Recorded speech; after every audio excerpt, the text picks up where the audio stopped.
epekto ng bagyong si Gloria. Nasa Washington, D.C. Wala ba namin pwede iwan? Ito ang sama-sama nating pagiging saksi.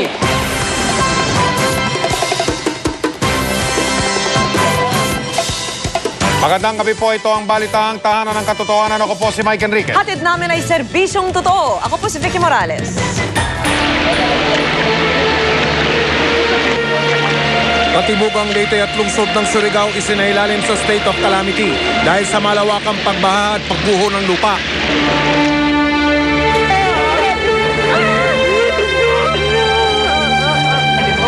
Bilang ng mga namatay umabot na sa mahigit 130.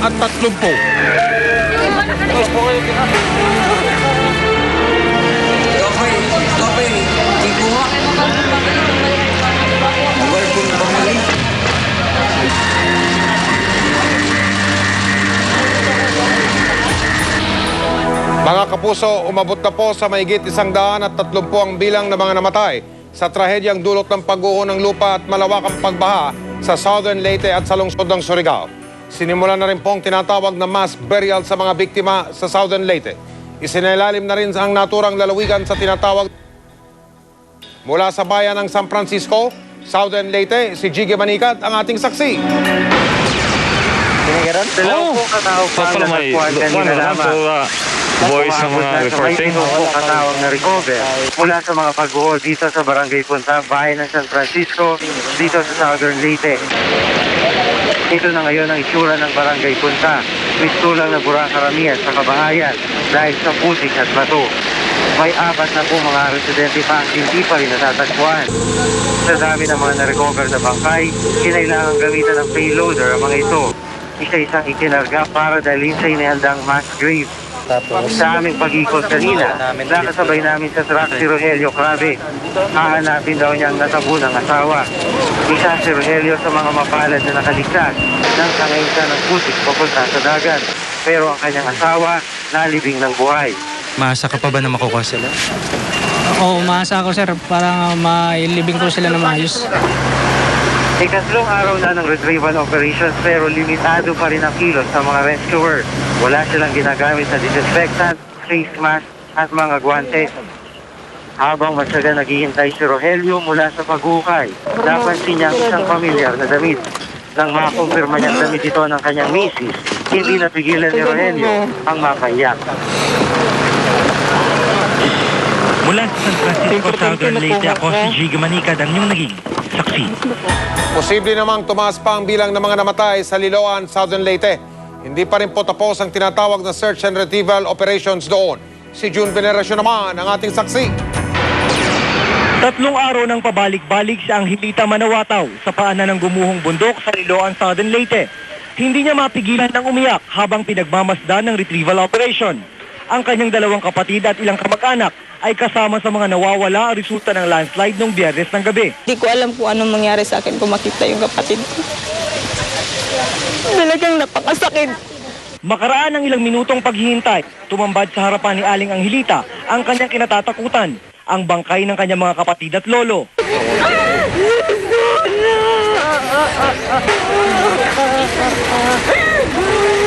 Sa pinakahuling talaan, 15 na ang kumpirmadong nasawi at 7 naman ang nawawala. Pero pinangangambahan na hindi na sila makukuhang buhay. Nagsisimula ng bumaho ang lugar, indikasyon na may nabubulok ng katawan. Pero tuloy pa rin ang paghuhukay sa kabila ng masamang panahon. Sa katunayan, dumarating na sa Liloan ang mga heavy equipment, bagay na nagpapabilis sa search and recovery operation. May ilang residente na ng Liloan na nag-iisip na umalis sa kanilang mga bahay na malapit sa bundok. Ayaw na rin nilang malagay sa panganib at matikman ang galit ng inang kalikasan. Ako si June Veneracion, ang inyong naging saksi. Magkadikit pong trahedya ang nangyari sa may Southern Leyte at sa lungsod ng Surigao. Ilang oras lang ang pagitan ng bawat isa. Si Cesar Apolinario, ang ating saksi. Disyembre 15 na magumpisang bumuhos ang malakas na ulan sa 4 na lalawigan ng Caraga Region at ilang bahagi ng Eastern Visayas. Ang resulta, malawakang pagbaha. Sa ika-4 na araw na walang tigil na ulan, nagsimula ang trahedya. Umaga ng Disyembre 19, sinalanta ng flash flood ang Surigao City. Ekta-ektaryang pananim ang napinsala. Ang kalsada naman, nagkabitak-bitak. Lubog sa tubig baha ang buong syudad. Alas 5 naman ng hapon, gumuho ang lupa sa Barangay Punta, San Francisco, Southern Leyte. Nailibing ng buhay ang mga residenteng naniniraan sa paanan ng bundok. Sumunod namang nagka-landslide sa bayan ng Liloan at Maasin City. Sa pinakahuling tala ng National Disaster Coordinating Council, 106 sa mga namatay ay nagmula sa Southern Leyte. 22 sa bilang na ito ay pawang mga bata. 21 naman ang naitalang patay sa Caraga Region. 13 rito ay mula sa Surigao City. Isang residente naman ang namatay mula sa Compostela Valley. Cesar Apolinario ang inyong naging saksi. Nagkaaberya naman sa paghahatid ng mga relief goods sa mga apektadong biktima sa Southern Leyte. Ang naging dahilan ang masamang lagay ng panahon. Live mula sa Tacloban City, si Rafi Tima ang ating saksi. Rafi. Vicky, apektado pa rin nga ng tuloy-tuloy na sungit ng panahon dito. Itong ginagawang relief efforts ng National Disaster Coordinating Council para naman matulungan ang mga naapektuhan ng landslide sa Southern Leyte. Buong araw ay makulimlim ang panahon sa Tacloban kung saan nanggagaling ang mga relief supplies para sa libu-libong naapektuhan ng mga landslides sa 3 munisipalidad sa Southern Leyte. Kaninang hapon ay dumating ang unang batch ng relief goods mula sa Maynila, lula ng C-130 transport plane ng Philippine Air Force. Kasabay nito ang mga opisyal ng National Disaster Coordinating Council. They had medicines, clothing, mga kumot, at saka mga cadaver bags for those, at saka yung mga iba't iba pang pagkain na. Dapat ay magsasagawa ng aerial inspection ng NDCC sa mga apektadong lugar, pero hindi ito natuloy dahil sa masamang panahon. Sa kabila nito, tumuloy pa rin ang malalaking sasakyan ng AFP at ng probinsya ng Leyte, lula ng relief goods. Ito ang ipapamahagi ng Pangulo sa kanyang pagdalaw bukas ng umaga. Pero hanggang kaninang hapon, hirap pa rin ng AFP na pasukin ang ilang lugar na tinamaan ng landslide, partikular dito ang San Ricardo sa Panaon Island. It is not accessible by motors, and it is not also accessible by air and by sea. We tried this morning by air, hindi pwede now. Malaking tulong umano kapag dumating na ang mga ipinangakong Chinook helicopters ng Amerika, lalo pat tinatayang magtutuloy ang masungit na panahon dito. Mas malaki ang capacity niyan. They are more resistant to stronger winds at saka mas maraming makarga. Bukod sa Chinook helicopters, 2 C-130 transport plane ng US Air Force ang inaasahan ding dumating dito. Lula ng karagdagan pang mga relief goods mula sa Amerika at ito'y kinabibilangan ng mga damit, pagkain at gamot. Vicky? Maraming salamat sa iyo, Rafi Tima. Nag-uulat live mula sa Tacloban City. Samantala, tinututukan na po ngayon ng GMA Kapuso Foundation ang Operation Bayanihan para sa mga nabiktima ng kalamidad sa Surigao at Southern Leyte. At bilang bahagi po ng serbisyong totoo ng GMA, kada pamilya ay bibigyan ng isang Kapuso pouch bag na may lamang tinapay, itlog, juice, gatas, ready-to-eat corned beef, mga tuwalya at kumot. Sa mga gusto pong magbigay ng tulong, bukas po ang tanggapan ng GMA Kapuso Foundation para sa inyong mga donasyon. Ang paghihinagpis ng mga pamilyang namatayan sa landslide sa Southern Leyte. Philippine Coast Guard tuloy-tuloy ang paghahanap sa lansyang nawawala sa karagatan ng Palawan. Ito ang sama-sama nating pagiging saksi.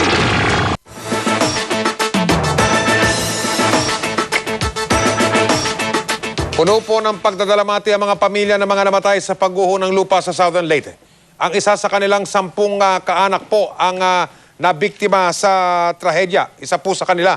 Mula sa San Francisco sa Southern Leyte, si Jessica Soho ang ating saksi. Sa mga biktima ng landslide sa Southern Leyte, marahil si Marciano na ang pinakamalas. 10 sa kanyang pamilya ang namatay, ang kanyang asawa at 5 anak, kapatid, hipag at mga pamangkin. Ay, yung asawa mo, di pa? Missing po sa isang anak. Yung ilang anak mo nandito? 4. Saan sila? And then si Marvin og si Marie, si Raquel og si Maribel. Ang kanilang tahanan ng isa sa mga direktang tinamaan ng gumuhong lupa mula sa katabing bundok. Halos buong barangay Punta sa bayan ng San Francisco ay nabura. Dito, hindi bababa sa 100 katao ang nasawi. Saan man mabaling ang paningin, mga palatandaan na mga buhay na natabunan. Ulan ang sanhi ng trahedyang ito at ulan din ang nagpapahirap para sa rescue and recovery efforts. Base sa aming nakita, hindi kalbo ang bundok sa San Francisco na na-landslide. Ayon sa mga taga-DENR, ang matinding buhos ng ulan ang sanhi ng landslide, hindi ang illegal logging. Wala naman logging, malayo ho ang logging, malayo ang forest area dito. So talaga hong malakas lang yung ulan, nag-loosen Yeah, yung 6 lupa. days straight. Ano pa man, hindi na maibabalik ang Paskong ninakaw mula sa mga biktima at nawalan. Mula sa Southern Leyte, ako po si Jessica Soho, ang inyong naging saksi. Tulad ng biglaang pagbaha sa Ormoc, 12 taon na ang nakalilipas. Sinasabing pagkasira rin ng kagubatan ng sanhi ng mga pagguho ng lupa sa Southern Leyte. Nakadagdag pa ang walang tigil na buhos ng ulan. Tila meron pong gustong iparating na mensahe ang inang kalikasan. Si Lay Alvis ang ating saksi.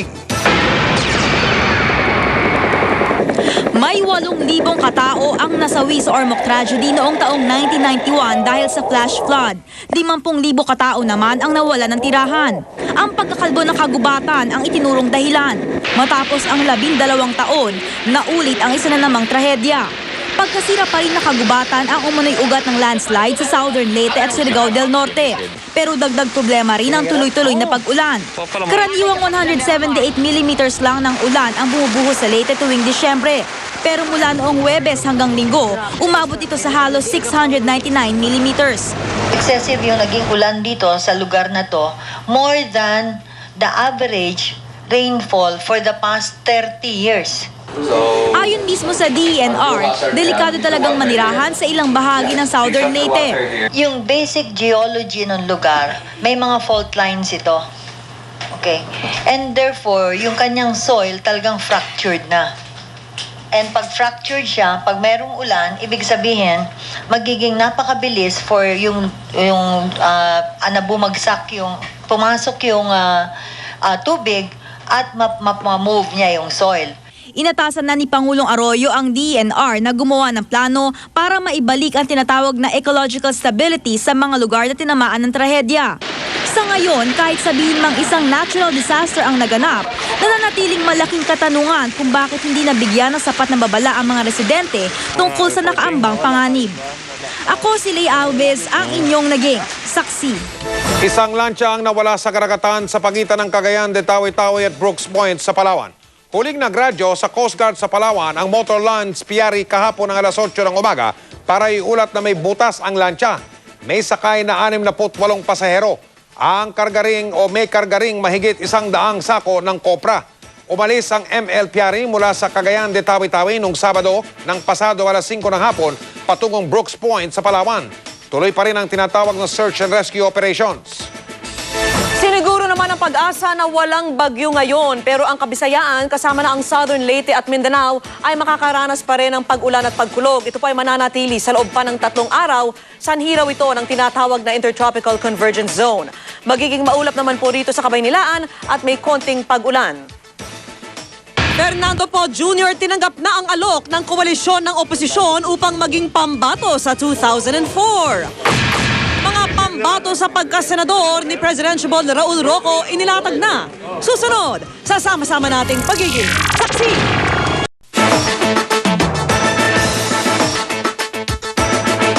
Matapos ang matagal na paghihintay, umuo na rin si Fernando Po Jr. sa nominasyon sa kanya bilang pambato ng koalisyon ng oposisyon.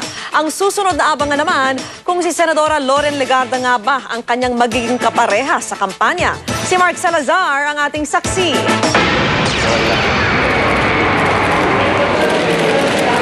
Pagkahaba-haba man daw ng prosesyon sa simbahan din ang tuloy. Kanina umuo na rin si The King sa nominasyon ng koalisyon ng nagkakaisang Pilipino na isinulong ni Senador Edgardo Angara. Ako, si Fernando Po Jr. ay buong pakumbabang kinikilala at tinatanggap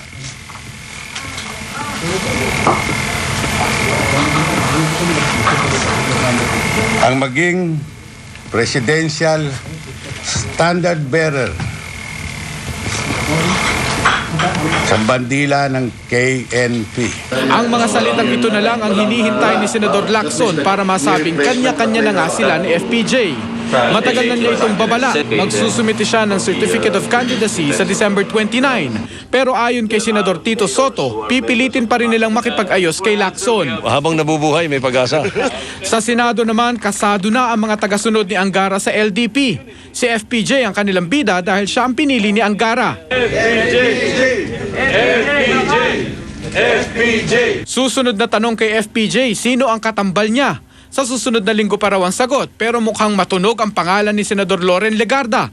Kagabi sa premiere night ng pelikulang Mano Po 2, nag-alakampanya ang lakad ng dalawa. Patikim na kaya ito? Ako, si Mark Salazar, ang inyo naging saksi.